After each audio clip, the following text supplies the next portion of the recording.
Bismillahirrahmanirrahim. Assalamualaikum warahmatullahi wabarakatuh. Alhamdulillahirrabbilalamin. Pada kesempatan hari ini, saya akan menjelaskan mengenai standar kompetensi lulusan, kompetensi inti, dan kompetensi dasar.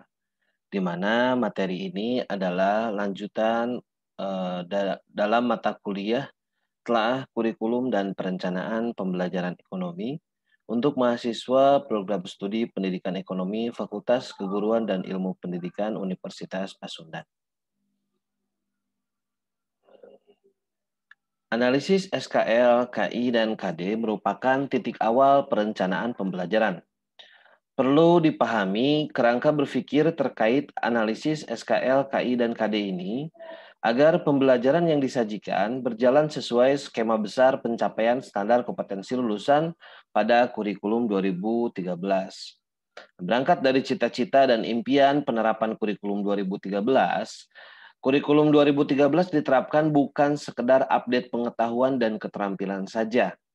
Kurikulum 2013 diterapkan untuk menyiapkan siswa agar memiliki kompetensi baik sikap spiritual, sikap sosial, pengetahuan, dan keterampilan agar nantinya unggul dalam persaingan global abad 21 ini. Keunggulan ini ditunjang dengan pengembangan keterampilan abad 21 seperti critical thinking, creative thinking, kolaboratif, dan komunikatif, atau kita mengenalnya dengan 4C. Keunggulan-keunggulan ini sudah dirancang dan dirumuskan dalam standar kompetensi lulusan. Pada ranah operasional, pembentukan kompetensi lulusan dilakukan melalui pembelajaran yang dilakukan oleh guru di seluruh mata pelajaran. Nah, dalam konteks ini, materi pembelajaran dan proses pembelajaran menjadi instrumen penting menuju tercapainya standar kompetensi lulusan yang dicita-citakan. Materi pembelajaran yang tidak linier dengan standar kompetensi lulusan yang diinginkan jelas menjadi penyebab tidak tercapainya kompetensi yang diinginkan. Demikian juga dengan proses pembelajaran. Terbentuknya kompetensi lulusan pada siswa tergantung juga dengan proses pembentukan kompetensi yang dilakukan pada proses pembelajaran. Proses pembelajaran dapat berjalan optimal jika guru memahami kompetensi dasar dan menerapkan kompetensi pedagogiknya agar kompetensi dasar yang dirumuskan dalam kalimat-kalimat dapat diwujudkan pada diri siswa atau peserta didik. Nah, analisis SKL, KI, KD inilah wujud langkah guru meluruskan dan melinierkan perencanaan proses pembelajaran untuk pencapaian standar kompetensi lulusan yang diinginkan. Selanjutnya adalah saudara harus memahami apa itu standar kompetensi lulusan. Standar kompetensi lulusan atau SKL pada pendidikan adalah kriteria mengenai kualifikasi kemampuan lulusan yang mencakup sikap, pengetahuan, dan keterampilan yang diharapkan dapat dicapai setelah peserta didik menyelesaikan masa belajarnya. Jadi, standar kompetensi lulusan ini adalah kualifikasi dari kriteria lulusan yang diharapkan dari proses pembelajaran yang dilakukan. Nah, sehingga dalam proses pembelajarannya, guru harus mengacu kepada standar kompetensi lulusan agar kualifikasi seperti sikap, pengetahuan, dan keterampilan itu bisa menunjang untuk kehidupan peserta didik di masa yang akan datang, terutama dalam persaingan di abad 21 ini. Standar kompetensi lulusan merupakan acuan utama dalam pengembangan kompetensi inti. Selanjutnya, kompetensi inti dijabarkan juga ke dalam kompetensi dasar. Nah, jadi SKL ini adalah acuan dalam mengembangkan kompetensi inti dan kompetensi dasar yang harus dicapai oleh masing-masing peserta didik. Nah, sehingga penting kita memahami mengenai SKL ini. Nah, untuk lebih jelasnya, saudara bisa membaca lampiran Permendikbud nomor 20 tahun 2016, di mana di situ dijelaskan lebih rinci dan mendetail tentang standar kompetensi lulusan. Selanjutnya adalah pemahaman kompetensi SKL, KI, dan KD. Nah, dalam SKL harus bisa mengarah kepada pencapaian pada ranah sikap, pengetahuan, maupun keterampilannya. Nah, SKL ini juga menjadi acuan satuan pendidikan maupun guru dalam pengembangan standar isi, di mana di dalamnya terdapat kompetensi inti, kompetensi dasar, dan materi ajar, serta acuan standar kurikulum yang dilaksanakan. Lalu SKL juga akan menentukan standar proses, yaitu yang menjadi dasar dalam pengembangan proses pembelajaran yang dilakukan oleh guru. Lalu SKL pun akan mempengaruhi dalam pengembangan standar penilaian yang dilakukan oleh guru dalam rangka melihat sejauh mana pencapaian kompetensi dari peserta didiknya atau bagaimana peserta didiknya itu sudah mencapai kompetensinya. Dan yang terakhir, SKL juga menentukan dalam pengembangan standar sarana dan prasarana, yaitu harusnya atau keharusan penyediaan sarana dan prasarana agar peserta didik bisa mencapai standar kompetensi lulusannya dengan maksimal. Ya, nah itu adalah pemahaman dari kompetensi SKL, KI, dan KD ini, sehingga standar kompetensi lulusan ini sangat penting sekali karena penentuan dalam mengembangkan standar isi, standar proses, standar penilaian, maupun standar sarana dan prasarana. Adapun ruang lingkup dari standar kompetensi lulusan, yaitu terdiri atas kriteria kualifikasi kemampuan peserta didik yang diharapkan dapat dicapai setelah menyelesaikan masa belajarnya di satuan pendidikan pada jenjang pendidikan dasar dan pendidikan menengah. Jadi jelas bahwa standar kompetensi lulusan ini cakupannya adalah mengharapkan peserta didik itu mencapai dan bisa menyelesaikan masa belajarnya sehingga peserta didik bisa bersaing dalam dunia pekerjaannya di kemudian hari. Ya, utamanya peserta didik harus memiliki kompetensi yang menjadi unggulan bagi diri peserta didiknya. Selanjutnya, ketika berbicara kompetensi lulusan, bahwa SKL itu harus mencakup ketiga ranah, yaitu ranah sikap, pengetahuan, dan keterampilan. Ini sesuai dengan isi dalam Permendikbud nomor 20 tahun 2016. Jadi saudara silakan buka nanti lampirannya untuk Permendikbud nomor 20 ini, karena sekali lagi di sini jelas disampaikan terkait dengan standar kompetensi lulusannya. Hanya ini yang menjadi dasarnya bahwa cakupan dari SKL ini harus mengarah kepada sikap, pengetahuan, dan juga keterampilan. Nah, di mana dimensinya untuk ranah sikap, ya, peserta didik itu harus mengarah kepada pencapaian dalam hal yang pertama beriman dan berakhlak mulia, lalu memiliki ilmu atau terdidik, percaya diri, dan bertanggung jawab.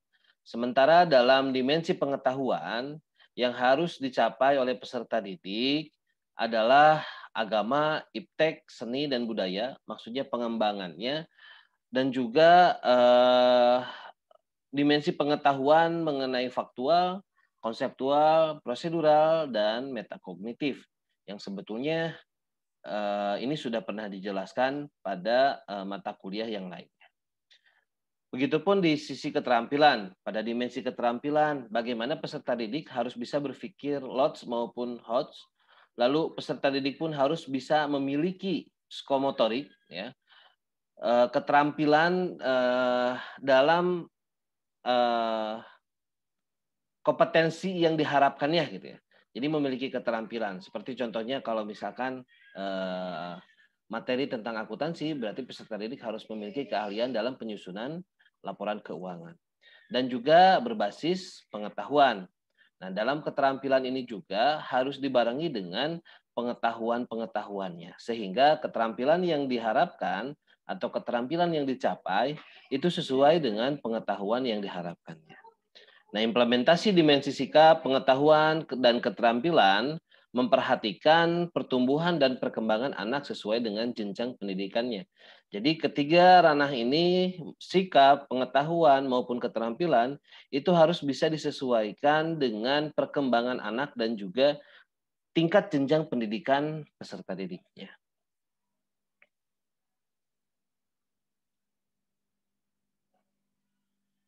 Selanjutnya, saya di sini akan memperlihatkan standar kompetensi lulusan untuk jenjang pendidikan SMA ataupun madrasah aliyah.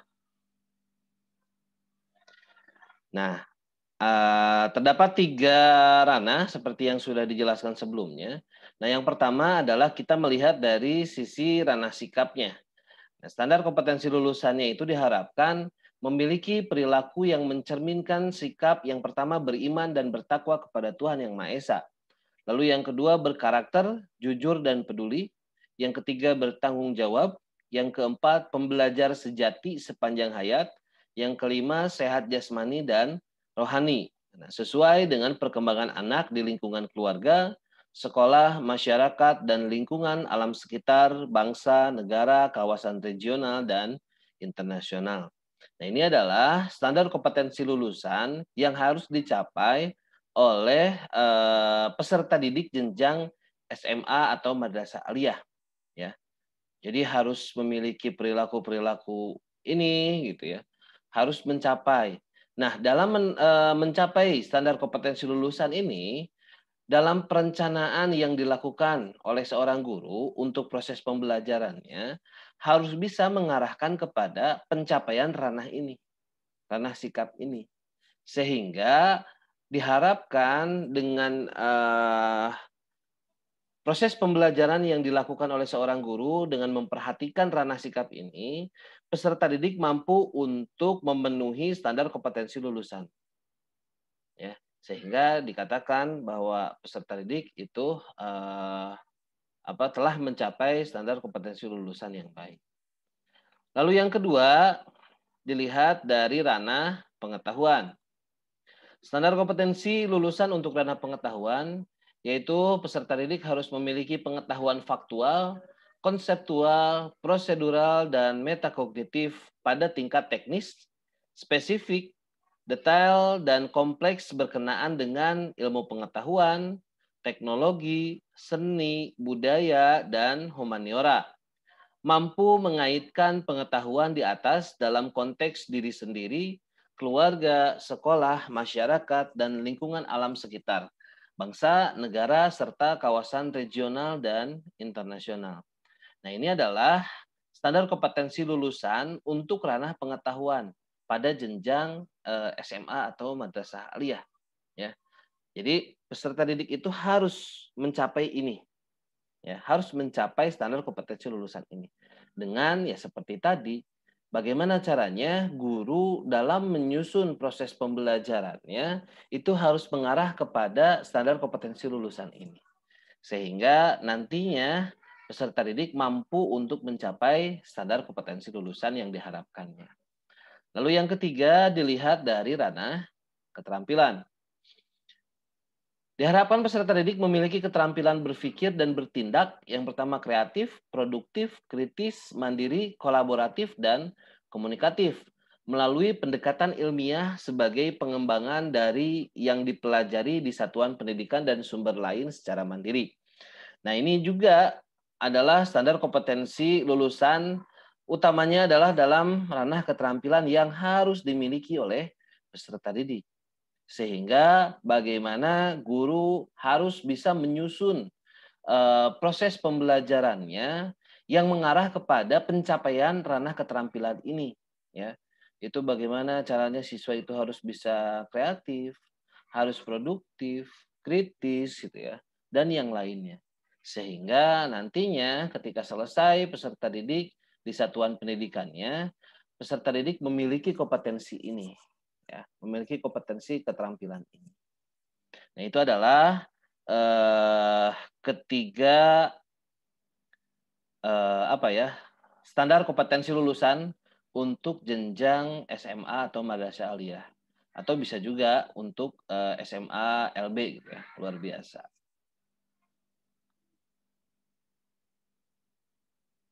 Nah, selanjutnya adalah setelah kita memahami standar kompetensi lulusan, saya akan menjelaskan juga tentang kompetensi inti. Kompetensi inti adalah tingkat kemampuan untuk mencapai SKL yang harus dimiliki siswa pada setiap tingkat kelas atau satuan program pendidikan yang menjadi landasan pengembangan kompetensi dasar. Berfungsi sebagai pengintegrasi muatan pembelajaran, mata pelajaran atau satuan program pendidikan dalam mencapai SKL.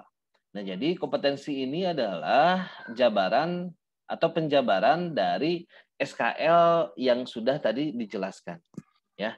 Jadi lebih spesifik lagi, ya, mengarah kepada tetap 3 ranah, yaitu sikap, pengetahuan, dan keterampilannya, ya. Di mana nanti di kompetensi inti ini peserta didik diharapkan harus bisa mencapai ketiga kompetensi yang diharapkan. Baik itu kompetensi untuk ranah sikap spiritualnya, sikap sosialnya, pengetahuan atau kognitif maupun keterampilan atau psikomotorik. Nah, kompetensi inti ini ada 4. Nah, seperti yang tadi sudah disebutkan oleh saya, yaitu KI 1 untuk ranah kompetensi inti sikap spiritual, lalu KI 2 untuk kompetensi inti sikap sosial, KI 3 untuk kompetensi inti pengetahuan, dan KI 4 untuk kompetensi inti keterampilan. Nah, adapun deskripsi untuk masing-masing kompetensi pada jenjang SMA gitu ya. Yang pertama di KI 1 yaitu ranah sikap spiritual, bahwa sikap spiritual yang diharapkan itu peserta didik bisa menghayati dan mengamalkan ajaran agama yang dianutnya.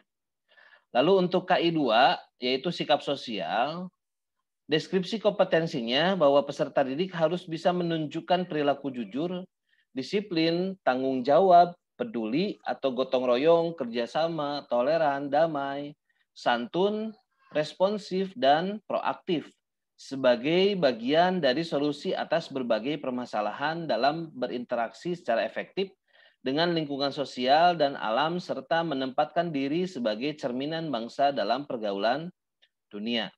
Nah, kedua kompetensi ini, KI 1 dan KI 2, dicapai melalui pembelajaran tidak langsung atau indirect teaching, yaitu melalui keteladanan, pembiasaan, dan budaya sekolah, dengan memperhatikan karakteristik mata pelajaran, serta kebutuhan dan kondisi peserta didik.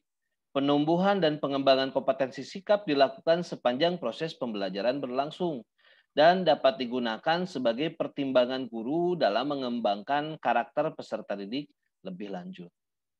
Lalu untuk KI 3 itu adalah di ranah pengetahuan, di mana peserta didik harus bisa memahami, menerapkan, menganalisis pengetahuan faktual, konseptual, prosedural, berdasarkan rasa ingin tahunya tentang ilmu pengetahuan, teknologi, seni, budaya, dan humaniora dengan wawasan kemanusiaan, kebangsaan, kenegaraan, dan peradaban terkait penyebab fenomena dan kejadian, serta menerapkan pengetahuan prosedural pada bidang kajian yang spesifik sesuai dengan bakat dan minatnya untuk memecahkan masalah.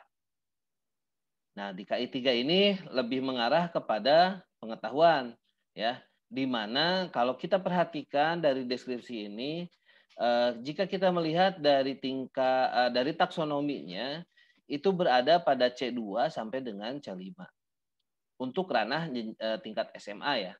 Jadi bagaimana caranya peserta didik itu harus bisa mendapatkan kompetensinya itu dari mulai pemahaman atau memahami sampai dengan menganalisis. Lalu untuk di KI 4 itu adalah untuk ranah keterampilan. Peserta didik mampu mengolah, menalar, dan menyaji dalam ranah konkret dan ranah abstrak terkait dengan pengembangan dari yang dipelajarinya di sekolah secara mandiri dan mampu menggunakan metode sesuai dengan kaidah keilmuan. Nah, adapun KI 3 dan KI 4 untuk ranah pengetahuan dan keterampilan ini bisa dicapai atau dilakukan melalui proses pembelajaran yang dilakukan oleh seorang guru.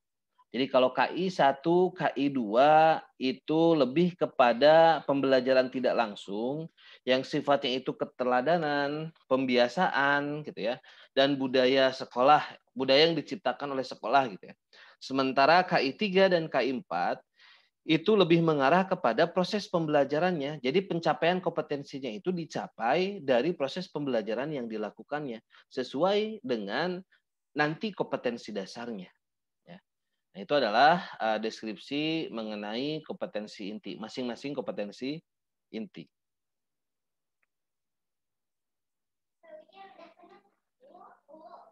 Nah, selanjutnya setelah saudara memahami tentang kompetensi inti, nah kita pun harus memahami mengenai taksonomi. Ya, di sini saya tidak akan secara detail menjelaskan mengenai taksonomi karena sebetulnya sudah pernah dibahas di mata kuliah evaluasi pembelajaran ekonomi, ya. Sudah dijelaskan juga dan sudah tahu bagaimana saudara menganalisis melihat dari taksonomi ini, baik untuk ranah sikap, pengetahuan ataupun keterampilannya. Jadi saya menganggap saudara sudah paham mengenai taksonomi ini. Tapi karena ini menjadi bagian yang harus dijelaskan, saya jelaskan ringkasannya saja. Nah, taksonomi dimaknai sebagai seperangkat prinsip klasifikasi atau struktur dan kategori ranah kemampuan tentang perilaku peserta didik, baik itu sikap, pengetahuan, dan keterampilan. Nah, taksonomi juga adalah untuk menentukan hasil belajar, yaitu untuk pencapaian kompetensi lulusan, kompetensi inti, dan kompetensi dasar. Maksudnya di sini adalah bahwa taksonomi itu akan mempengaruhi, ya, akan mempengaruhi proses pembelajaran yang nanti kaitannya adalah dengan hasil belajar yang dicapai oleh peserta didik. Di mana hasil belajarnya itu harus mengarah kepada pencapaian standar kompetensi lulusannya, kompetensi intinya, dan juga kompetensi dasarnya. Nah, pembagian taksonomi hasil belajar dilakukan untuk mengukur perubahan perilaku peserta didik selama proses belajar sampai pencapaian hasil belajar. Nah, dirumuskan dalam perilaku atau behavior pada IPK atau indikator pencapaian kompetensi maupun tujuan pembelajaran. Nah, jadi taksonomi ini akan dibuat ya atau akan menjadi acuan dalam menentukan tadi hasil belajar dan juga akan menentukan pembuatan IPK ataupun tujuan pembelajarannya. Sehingga nanti IPK dan tujuan pembelajaran harus mengarah kepada pencapaian KD, KI, dan juga kompetensi lulusannya. Nah, klasifikasi perilaku hasil belajar berdasarkan taksonomi Bloom disempurnakan oleh Anderson dan Krathwohl, dikelompokkan menjadi yang pertama sikap atau afektif, yaitu perilaku, emosi, dan perasaan dalam bersikap dan merasa. Lalu yang kedua pengetahuan atau kognitif, yaitu kapabilitas intelektual dalam bentuk pengetahuan atau berpikir. Dan yang ketiga keterampilan atau psikomotor, yaitu keterampilan manual atau motorik dalam bentuk melakukan. Nah, kita jelaskan satu-satu untuk pemahaman taksonomi ini. Yang pertama adalah taksonomi untuk ranah sikap atau afektif. Nah, ranah afektif mencakup segala sesuatu yang terkait dengan emosi. Misalnya perasaan, nilai, penghargaan, semangat, minat, motivasi, dan sikap. 5 kategori ranah ini diurutkan mulai dari perilaku yang sederhana hingga yang paling kompleks. Adapun taksonomi sikap menurut Krathwohl yaitu A1 atau afektif 1 menerima, ya. Lalu A2 menanggapi atau merespon, A3 menghargai atau menilai, A4 menghayati atau mengorganisasikan, dan A5 mengamalkan atau karakterisasi menurut nilai. Nah, adapun untuk kata kerja operasionalnya ada dalam pembahasan yang sudah saya jelaskan pada mata kuliah evaluasi. Jadi nanti saudara ketika mau melakukan analisis, saudara bisa melihat juga dari PPT yang sudah pernah saya kirimkan mengenai taksonomi ini.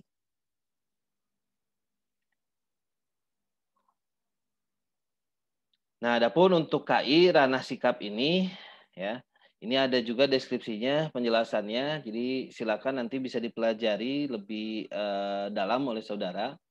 Di mana yang pertama adalah tingkat sikap menerima atau accepting nilai. Deskripsinya adalah kesediaan menerima suatu nilai dan memberikan perhatian terhadap nilai tersebut. Lalu untuk menanggapi atau responding nilai, yaitu kesediaan menjawab suatu nilai dan ada rasa puas dalam membicarakan nilai tersebut. Lalu yang ketiga atau A3 menghargai valuing nilai, yaitu menganggap nilai tersebut baik, menyukai nilai tersebut, dan komitmen terhadap nilai tersebut.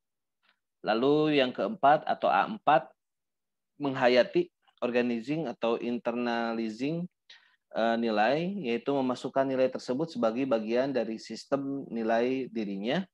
Dan yang terakhir A5 mengamalkan atau characterizing atau actualizing nilai, yaitu mengembangkan nilai tersebut sebagai ciri dirinya dalam berpikir, berkata, berkomunikasi, dan bertindak atau karakter.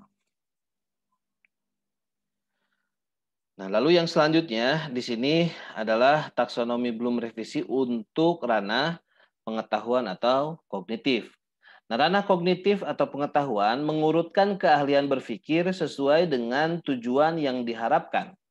Proses berpikir menggambarkan tahap berpikir yang harus dikuasai oleh siswa agar mampu mengaplikasikan teori ke dalam perbuatannya. Nah, adapun untuk ranah pengetahuan ini terdiri dari dua, yaitu dimensi pengetahuan dan juga dimensi proses kognitif. Ini pun sudah pernah dijelaskan ya di mata kuliah evaluasi. Ya, saya hanya mengingatkan saja sedikit ya. Nah, di mana dimensi proses kognitif itu terdiri dari C1 sampai dengan C6. C1-nya adalah mengingat, C2-nya memahami, C3 mengaplikasikan, C4 menganalisis, C5 evaluasi, dan C6 adalah membuat. Nah, ini adalah dimensi proses kognitif untuk ranah pengetahuan. Lalu untuk dimensi pengetahuannya, itu terdiri dari pengetahuan faktual, yang kedua pengetahuan konseptual, yang ketiga pengetahuan prosedural, dan yang keempat pengetahuan metakognitif. Ya. Ini adalah taksonomi Bloom revisi khusus untuk ranah pengetahuan.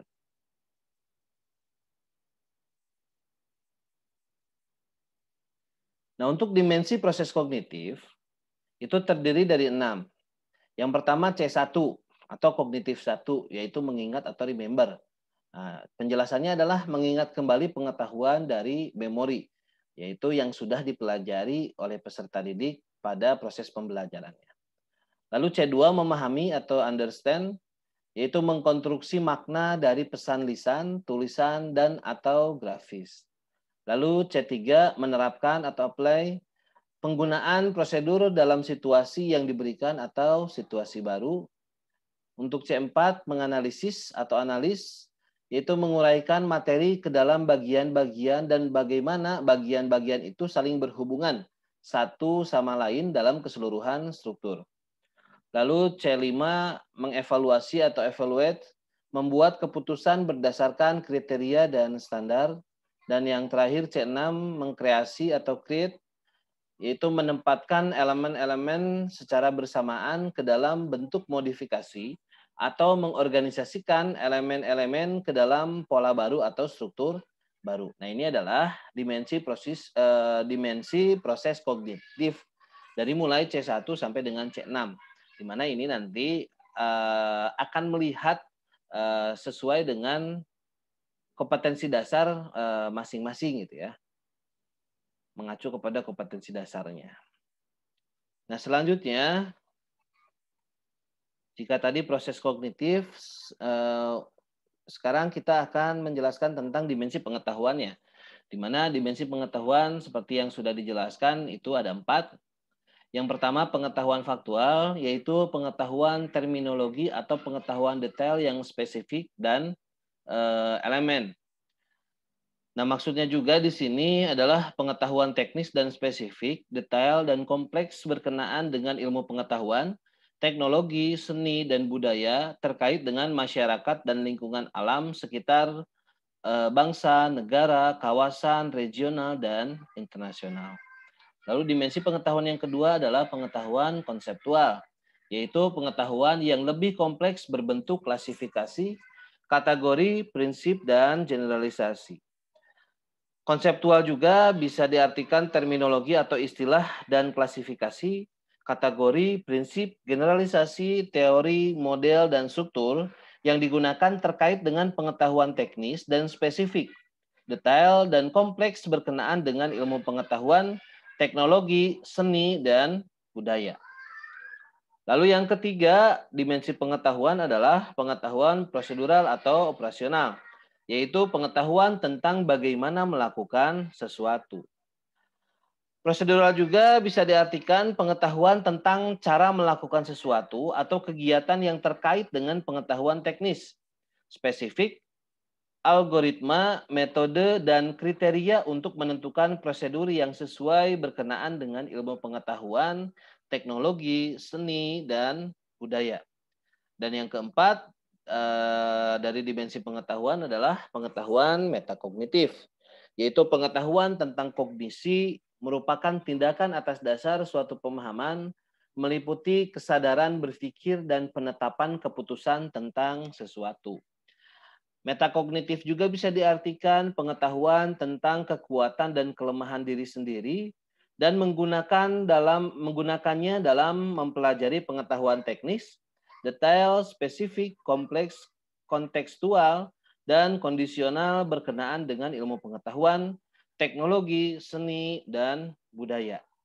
Nah, untuk dimensi pengetahuan ini, agar kalian bisa lebih memahami, silakan kalian bisa membacanya pada Permendikbud nomor 20 tahun 2016. Ya, ini pun dijelaskan mengenai keempat dimensi pengetahuan ini. Nah, adapun hubungan dimensi proses kognitif dan dimensi pengetahuan, kita lihat dari tabel berikut ini, ya. Biasanya ketika kognitif proses dimensinya C1 atau mengingat, nah maka dimensi pengetahuannya itu adalah pengetahuan faktual. Lalu apabila C2 atau memahami, nah dimensi pengetahuannya itu biasanya pengetahuan konseptual. Dan jika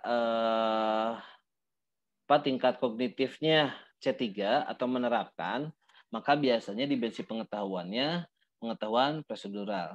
Nah, C1, C2, dan C3 ini termasuk ke dalam LOTS atau Lower Order Thinking Skill. Ya. Lalu kalau misalkan tingkat berpikir kognitifnya C4, C5, dan C6, menganalisis, mengevaluasi, dan mengkreasi, maka dimensi pengetahuannya biasanya adalah pengetahuan metakognitif. Dan ini termasuk ke dalam Higher Order Thinking Skill atau HOTS. Nah, tabel ini nanti berguna untuk kita menganalisis SKL, KI, dan KD untuk menyesuaikan kompetensi dasar yang sudah ditentukan. Apakah sesuai kompetensi dasar khusus untuk ranah pengetahuan ya, antara tingkat berpikir dengan dimensi pengetahuannya. Nah, nanti kita akan lebih jelaskan pada saat kita menganalisis SKL, KI, dan KD-nya. Minimal saudara tahu bahwa ini bergunanya nanti untuk apa. Nah, lalu yang ketiga yang akan saya jelaskan adalah dimensi KI4, yaitu di ranah keterampilan. Ranah psikomotorik atau keterampilan meliputi gerakan dan koordinasi jasmani, keterampilan motorik, dan kemampuan fisik. Nah, keterampilan ini dapat diasah jika sering melakukannya. Perkembangan tersebut dapat diukur sudut kecepatan, ketepatan, jarak, cara, atau teknik pelaksanaan. Ada beberapa kategori dalam ranah psikomotorik ini, mulai dari tingkat yang sederhana hingga tingkat yang rumit. Nah, perlu kita pahami juga untuk ranah keterampilan itu dibedakan menjadi dua, yaitu keterampilan abstrak dan keterampilan konkret. Di mana keterampilan abstrak itu bisa diartikan sebagai keterampilan yang tidak nyata dan tidak memerlukan alat khusus untuk melakukan keterampilannya. Nah, keterampilan abstrak lebih bersifat mental skill yang cenderung pada keterampilan menyaji, mengolah, menalar, dan mencipta dengan domain pada kemampuan mental keterampilan berpikir. Jadi keterampilan abstrak ini lebih mengarah kepada keterampilan berpikir dari peserta didiknya. Nah, sedangkan keterampilan konkret bisa diartikan keterampilan yang nyata dan seringkali memerlukan alat untuk melakukan keterampilannya. Nah, keterampilan konkret lebih bersifat fisik motorik yang cenderung merujuk pada kemampuan menggunakan alat dimulai dari persepsi, kesiapan, meniru, membiasakan, gerak mahir, menjadi gerakan alami, dan menjadi tindakan personil. Nah, kita bisa lihat taksonominya atau tingkatannya, baik itu keterampilan abstrak maupun keterampilan konkret. Untuk keterampilan abstrak, itu kita bisa menggunakan teori dari Dyers, di mana ada 6, yaitu KA itu keterampilan abstrak ya. KA1 mengamati, KA2 menanya, KA3 mencoba, KA4 menalar, KA5 menyaji, dan KA6 mengkreasi. Lalu untuk keterampilan konkret, saudara bisa memilih antara keterampilan konkret menurut Dev ataupun Simpson, ya. Tetapi intinya kedua tingkatan ini, Dev dan Simpson, sebetulnya sama gitu ya, antara masing-masing tingkatannya atau taksonominya. Nah, di mana menurut Dev ya, P1 itu maksudnya psikomotorik 1 adalah imitasi, P2-nya manipulasi, P3 presisi, P4 artikulasi, dan P5 naturalisasi. Sementara menurut Simpson, P1-nya itu persepsi, kesiapan, dan meniru, P2-nya membiasakan, P3 mahir, P4 alami, dan P5 orisinal. Ya. Nah, jadi nanti ini akan mempengaruhi dalam analisis SKL, KI, dan KD-nya. Saudara harus paham ini. Karena nanti saudara akan menganalisis untuk KI 4 yang nanti akan dijabarkan dalam KD 4, kalian harus bisa menganalisis KD 4 tersebut termasuk kepada keterampilan abstrak atau keterampilan konkret. Nah, jadi saudara harus paham dulu apa itu keterampilan abstrak dan juga keterampilan konkretnya supaya nanti dalam menganalisis tidak salah gitu ya. Baik, kita lanjutkan. Nah, untuk dimensi keterampilan abstrak, kalian bisa lihat ini ya, deskripsinya dari mulai mengamati sampai dengan mencipta atau creating ya. Yaitu di kemampuan belajar mengamati, perhatian pada waktu mengamati suatu objek atau membaca suatu tulisan atau mendengar suatu penjelasan, catatan yang dibuat tentang yang diamati, kesabaran waktu atau on-text yang digunakan untuk mengamati. Lalu untuk tingkatan menanya, ya, deskripsinya, jenis, kualitas, dan jumlah pertanyaan yang diajukan oleh peserta didik, yaitu berupa pertanyaan faktual, konseptual, prosedural, dan hipotetik. Lalu untuk mengumpulkan informasi atau mencoba atau mengolah, deskripsinya adalah jumlah dan kualitas sumber yang dikaji atau digunakan, kelengkapan informasi, validitas informasi yang dikumpulkan, dan instrumen atau alat yang digunakan untuk mengumpulkan data. Lalu pada tahap menalar atau mengasosiasi atau mengolah informasi, yaitu mengembangkan interpretasi, argumentasi, dan kesimpulan mengenai keterkaitan informasi dari dua fakta atau konsep, interpretasi, argumentasi, dan kesimpulan mengenai keterkaitan lebih dari dua fakta atau konsep atau teori, mensintesis dan argumentasi serta kesimpulan keterkaitan antara berbagai jenis fakta-fakta, konsep, teori, ataupun pendapat, mengembangkan interpretasi, struktur baru, argumentasi, dan kesimpulan yang menunjukkan hubungan fakta, konsep, atau teori dari dua sumber atau lebih yang tidak bertentangan. Mengembangkan interpretasi, struktur baru, argumentasi, dan kesimpulan dari konsep, teori, atau pendapat yang berbeda dari berbagai jenis sumber. Itu maksud untuk kategori menalar, mengasosiasi, atau mengolah informasi. Lalu yang selanjutnya untuk ranah mengkomunikasikan atau menyaji. Nah, peserta didik harus bisa menyajikan hasil kajian, yaitu dari proses mengamati sampai menalar dalam bentuk tulisan, grafis, media elektronik, multimedia, dan yang lainnya. Lalu yang terakhir, mencipta atau creating, peserta didik diharapkan bisa menghasilkan ide-ide, rancangan, dan atau keputusan-keputusan baru. Nah, itu adalah untuk dimensi keterampilan abstrak. Nah, selanjutnya untuk dimensi keterampilan konkret, kita pun bisa melihat dari tabel yang ada pada video ini, ya, di mana ada 2 tingkatan, yaitu tingkatan menurut Simpson dan Dev. Ya, di mana untuk Simpson terdiri dari persepsi, kesiapan, meniru, membiasakan gerak, mahir, menjadi gerak alami, dan menjadi tindakan orsinil. Sementara untuk tingkatan taksonomi Dev itu ada imitasi, manipulasi, presisi, artikulasi, dan naturalisasi. Nah, jadi dalam penentuan nanti keterampilan konkret, saudara silakan bisa memilih salah satunya, mau Simpson ataupun Dev, tetapi harus konsisten, ya. Harus konsisten maksudnya ketika saudara membuat atau menganalisis SKL, KI, dan KD-nya, untuk masing-masing KD, jika KD 4-nya keterampilan konkret kalian menggunakan Dev dari KD 4.1, maka sampai KD 4 titik terakhir ya, saudara pun harus menggunakan tingkatan taksonomi Dev gitu. Jangan yang satu Dev, yang satu Simpson, yang satu Dev lagi, nanti Simpson lagi. Nah, jangan. Usahakan konsisten. Jika mau menggunakan Dev, gunakanlah yang Dev. Kalau mau yang Simpson, gunakanlah yang Simpson sampai dengan akhir KD gitu ya. Nah, itu adalah untuk dimensi keterampilan konkretnya. Mudah-mudahan saudara bisa memahami terkait dengan keterampilan abstrak dan keterampilan konkret ini.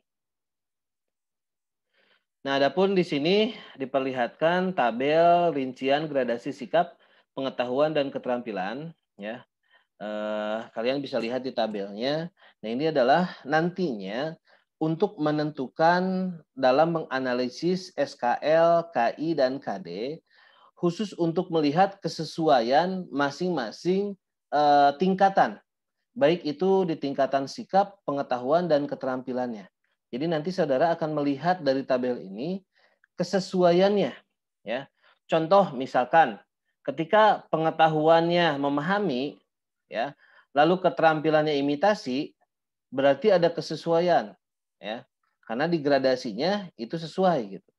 Tapi kalau misalkan pengetahuannya memahami, lalu untuk keterampilan konkretnya manipulasi, berarti ada ketidaksesuaian, sehingga nantinya akan menjadi rekomendasi bahwa untuk pengetahuannya ditingkatkan menjadi menerapkan, supaya nanti bisa sejajar dengan keterampilan konkretnya. Ya, nah kalau bisa mensejajarkannya itu tidak ke bawah ya, tapi ke atas gitu. Ya. Nah, itu adalah maksud dari tabel ini yang harus saudara miliki untuk bisa nanti menganalisis SKL, KI, dan KD-nya. Nah, selanjutnya kalian juga harus memahami mengenai kompetensi dasar. Kompetensi dasar adalah tingkat kemampuan dalam konteks muatan pembelajaran serta perkembangan belajar yang mengacu pada kompetensi inti. Nah, kemampuan yang menjadi syarat untuk menguasai kompetensi inti yang harus dicapai oleh peserta didik melalui proses pembelajaran. Sehingga kompetensi dasar ini merupakan penjabaran dari kompetensi inti. Kalau tadi saudara perhatikan, kompetensi inti masih bersifat umum gitu ya, masih luas gitu ya. Belum spesifik mengarah kepada bidang studinya. Nah, di dalam kompetensi dasar itu lebih spesifik lagi karena akan mengarah langsung kepada bidang studinya, menyesuaikan dengan bidang studinya, dan juga menyesuaikan dengan materi ajarnya. Ya. Nah, jadi penting kita juga memahami mengenai kompetensi dasar ini. Lalu kompetensi dasar juga merupakan tingkat kemampuan dalam konteks muatan pembelajaran serta perkembangan belajar yang didasarkan kepada kompetensi inti dan dikembangkan berdasarkan taksonomi hasil belajar. Nah, dalam penentuan KD juga nanti saudara akan melihat dari taksonomi yang sudah tadi dijelaskan. Ya. Jadi sekali lagi taksonomi yang tadi itu sangat penting sekali ya. Dari mulai menyusun menganalisis nih SKL KIKD, nanti menyusun IPK dan tujuan pembelajaran, juga nanti dalam proses pembelajaran yang akan dilakukan. Dan juga berpengaruh juga untuk menentukan hasil belajarnya atau dalam membuat hasil belajarnya, penilaian hasil belajar. Jadi mohon dipahami tadi penjelasan mengenai taksonominya atau saudara silakan dikembangkan lagi pemahaman tentang taksonominya.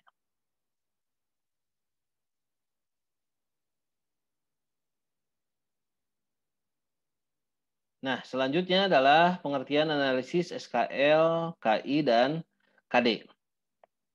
Analisis SKL, KI, dan KD ialah kegiatan menguraikan keterkaitan SKL, KI, dan KD atas berbagai bagian, menelaah bagian itu sendiri, serta hubungan antar bagian untuk memperoleh berbagai informasi pedagogis yang berguna untuk membuat perencanaan pembelajaran yang benar. Analisis SKL, KI, dan KD menjabarkan komponen SKL atau standar kompetensi lulusan, KI kompetensi inti, dan KD kompetensi dasar, baik untuk pengetahuan maupun keterampilan. Selain aktivitas menjabarkan menjadi bagian-bagian yang lebih kecil, analisis SKL, KI, dan KD juga menjabarkan hubungan dan keterkaitan antar komponen yang dianalisis tersebut. Jelas kiranya bahwa silabus dan RPP adalah dokumen yang diturunkan dari KI dan KD, dan juga kompetensi inti dan kompetensi dasar juga diturunkan dari standar kompetensi lulusan satuan pendidikan sesuai dengan jenjangnya masing-masing. Nah, agar silabus dan RPP termasuk proses pembelajaran nanti yang dikembangkan benar-benar akurat, ya, sesuai dengan keinginan standar kompetensi lulusan, maka perlu ada jaminan linearitas, baik itu untuk kompetensi dasar terhadap SKL-nya, ya, ataupun kompetensi intinya. Nah, analisis SKL, KI, dan KD inilah penjamin linearitas silabus dan RPP terhadap standar kompetensi lulusannya. Jadi penting sekali kita melakukan analisis terhadap SKL, KI, dan KD ini. Karena ini adalah jembatan kita nanti dalam menentukan atau merencanakan proses pembelajarannya dalam silabus maupun dalam RPP-nya yang mengarah atau sejalan dengan standar kompetensi lulusan yang diharapkan.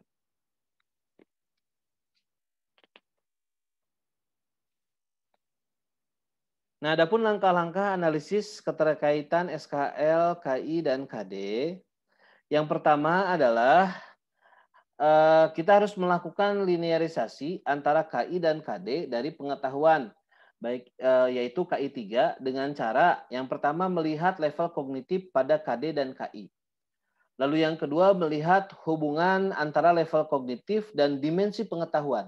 Seperti yang tadi sudah dijelaskan ya, bahwa C1 itu biasanya faktual, C2 biasanya hubungan dimensi pengetahuannya itu konseptual, C3 biasanya operasional, C4, C5, dan C6 itu metakognitif. Lalu yang kedua, melakukan linearisasi kompetensi dasar dari KI 3 dan KD dari KI 4.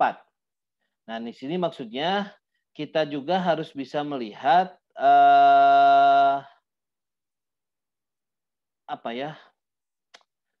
bentuk pengetahuan yang sesuai dengan tingkat kognitif, ya. Jadi kita harus bisa melihat kesesuaian, ya, antara dimensi pengetahuan dengan tingkat kognitifnya. Nah, apakah termasuk kepada LOTS atau termasuk kepada HOTS gitu ya. Nah, nanti harus dilihat juga kesesuaiannya dengan ranah psikomotorik atau keterampilannya, ya. Nah, biasanya lots itu untuk ranah psikomotorik itu ada di P1 dan P2, psikomotorik 1 dan psikomotorik 2.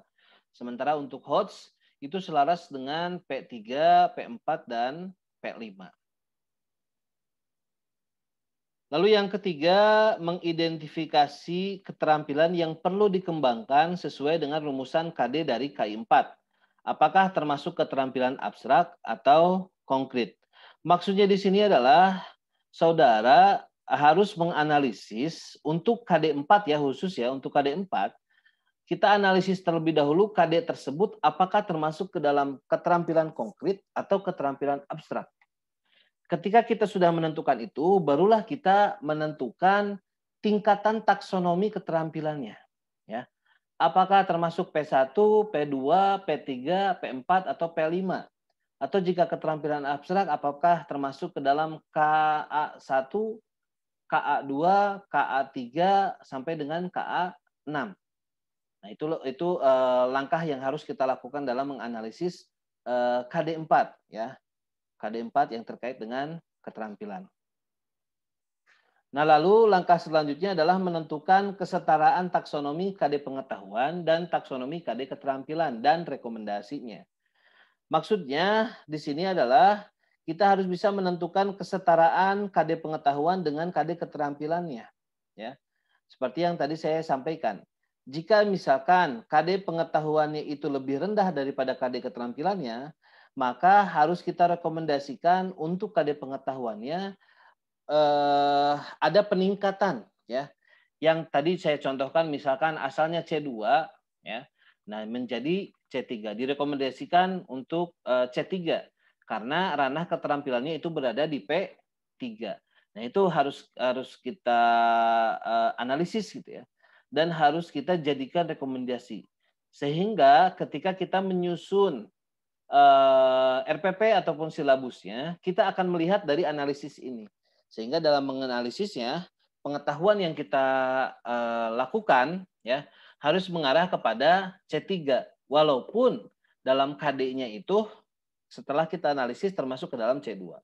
Agar sejajar dengan ranah keterampilannya. Karena pada dasarnya adalah untuk melakukan keterampilan, sebelum kita melakukan keterampilan, kita itu harus bisa diberikan pengetahuan-pengetahuan terlebih dahulu sebagai dasar dan pedoman kerja melakukan suatu keterampilan. Seperti yang kita lakukan sekarang, saya menjelaskan pengetahuannya dulu, ya. Baru nanti kita akan melakukan keterampilannya, ya. Karena Anda harus paham dulu dasarnya, apa itu SKL, apa itu KI, apa itu KD, bagaimana analisisnya, ya. Nah, setelah Anda tahu teorinya, barulah kita akan melakukan praktiknya, bagaimana cara menganalisis ini.